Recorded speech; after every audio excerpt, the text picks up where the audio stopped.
or whether or not it just kind of implodes into a new Maoist tyranny. And honestly, I can't tell you which one is more likely right now. Both of them are very solid options. There's two big things going on. And a lot of little things, but let's just focus on the two big things for now. First, China is the country on the planet whose way of life and whose economy is most dependent upon the United States cooperating.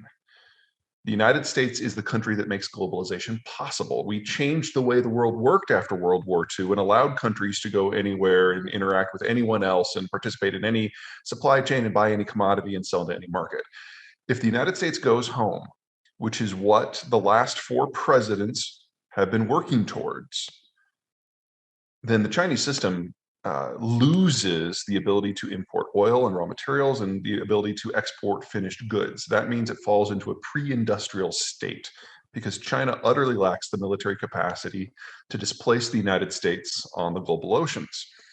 There are not enough resources and markets within reach of China. It is utterly dependent upon the Americans maintaining the world in the shape that it is in right now. And if we get real hostility between Beijing and Washington, it's over. And it's over in less than a year. Is that really Absolutely. right? And I'd actually argue that the US already has cut it off. The troops have come home. Most of the naval deployments to places like the Persian Gulf have stopped. So all it takes is one match being lit by one player anywhere in the world. And since China is the most exposed power, China is the country that will fall first and hardest. Now, it might be an overstatement to say that they've all had the same goal, but they've certainly had the same attitude that the international world is something they really don't want to deal with. So Bill Clinton only met with foreign leaders, for summits, and he only started looking into foreign policy like 24 hours before the summit. And his interpersonal skills were great. The summits went well, but then there was never any follow-up. W fought the wars in the Middle East, and so it was one policy all the time and to hell with everything else. Obama didn't like to meet with anyone, and so we really didn't have foreign policy for 8 years. And then we had Trump, who was antithetical to all things international. And now we have Biden, who basically is the Trump's policy with a smile, different stationery, and a better grammar check.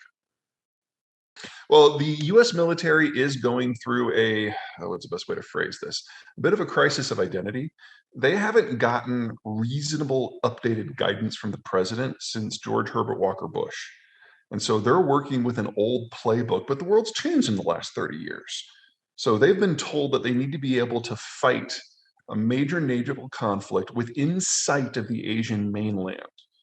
Well, that's not feasible today. And so if they're going to meet their current battle plans, yes, they need 5 times as many ships as they have right now. That's silly. They need a new battle plan, which means they need new guidance from the top. And I have a hard time believing that if we actually got into a shooting war with the Chinese, that we'd sail an aircraft carrier right up into the envelope of every weapon systems that the Chinese have. We'd stand back, we'd be behind the first island chain where we're out of range of all of their weapon systems. And then we basically spend a few days sinking every Chinese vessel that was outside of the first island chain. And then we'd start doing some dynamite fishing within it. But honestly, if it comes to a war with China, you send 2 or 3 destroyers to the Indian Ocean and you cut the energy import flow, and China collapses on its own in less than 2 months. This is not a hard conflict.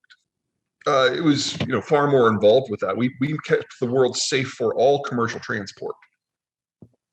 Mm-hmm. And part of what made the global system work from 1945 on is Middle Eastern oil could reach global markets. So while there was definitely a terrorism and a security aspect, dominating aspect to our interventions there after 2001, a big piece of it was making sure that the oil could still flow. But between the shale revolution and a general shift in the American political spectrum, left, right, and center, towards being anti-global, those days are over. So we could theoretically have a small base in the Persian Gulf somewhere so we could shut it off whenever we want to. But it's more effective, honestly, if this is your goal. I'm not saying I'm recommending this, but if this is your goal, it's more effective to just have a few ships in the Indian Ocean basin so you can check out the tankers and see where they're going. That way you have fewer boots on the ground, less exposure, and you can hit what part of the supply chain system really matters. All right. Oh, pick a country. There are hundreds of individual conflicts that have not been able to boil up and catch fire because the United States has basically thrown a wet blanket on everything. So it could be Russia versus the Baltics. It could be Sweden versus Russia. It could be Denmark versus Germany. It could be Iran versus Saudi Arabia, India versus Pakistan, Vietnam versus China, China versus Taiwan, China versus Japan. If any one of these goes up, and you kind of break that glass wall between the world we have now and the world we had before, the idea that there aren't going to be more, or that the initial one isn't going to, how should I say this, expand rapidly, I think is a little bit silly. I mean, you have to assume that we have moved into a kumbaya world where everyone gets along without any sort of superpower maintaining the peace to believe that globalization is going to continue. And Well, so, I could pick apart each of those specific concerns and show how they're not false, but that's not the point. Most people believe what you believe. We're done. Now, we did globalization and we did global security in order to prevent a thermonuclear conflict, and it was successful. But the Americans do not perceive a threat on that magnitude, so they do not see the prices worth paying. And people who believe the way I believe have now lost the last 9 presidential elections. And this last round, we didn't even have someone in the race. This is not an aberration. This is a pattern. This is America. But look at how countries act when the United States doesn't force them to do otherwise. Think of how neo-imperial the Chinese are being. You really think that with the Americans gone, no one else is going to do something? Think of how the French carry out foreign policy, where it's always been France first. Think about what the Germans do with manufacturing supply chains, imposing details of policy on all of their local trading partners in order to do things their way. Every country has their own belief in how things should run in order to make their system better than others. But they can only do that if everyone else does things their way. Well, the advantage of the American-led system is we forced a certain code of conduct and a certain sort of rules that removed a series of tools of state power from the table altogether, primarily military action. With the United States gone, you have to assume that every single country will continue to abide by that rule, except for myself. So the Chinese are being more belligerent military, but they're betting that no one else will. That's a bad bet. But think about what's going to happen the next time the Indians have an energy crisis and they see all these slow-moving super tankers full of crude going to the Chinese. It wouldn't be hard for them to take any, and it's not like the Chinese can do anything about it. And you can have some version of that story in almost every part of the global ocean, particularly at the choke points. The next time that the Iranians and the Saudis get into it over Hormuz and the U.S. isn't there, what do you think is going to happen? I want to take the really cold historical view.